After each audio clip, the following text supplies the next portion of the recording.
All right, everything's on. Our hard lines are hooked up. Let me get a light. Our hard lines are hooked up.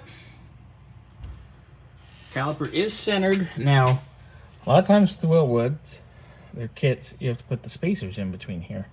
We got real lucky.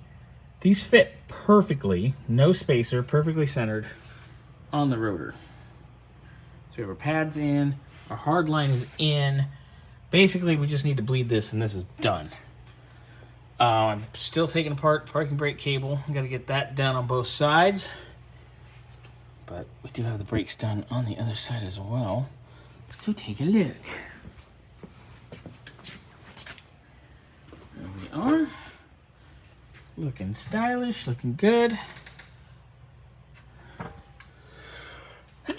Oh, excuse me, I'm sorry. Anyway,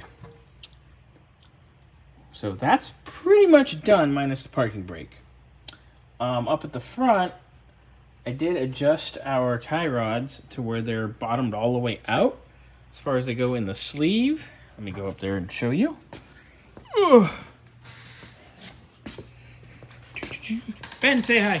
Morning. Is it morning? No, close enough. Depends what side of the clock you're on. True. So I've got these adjusted all the way in on the sleeves.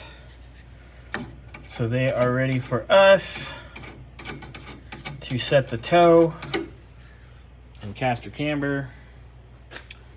And that'll be done. I also have our coilovers adjusted from the bottom. They're exactly 10 full revolutions up on both sides. It seemed like a good place to start, as there is about 20 to 22 on the shock body. So we're going to start there. That'll get us a little bit of hang, but we'll be looking good.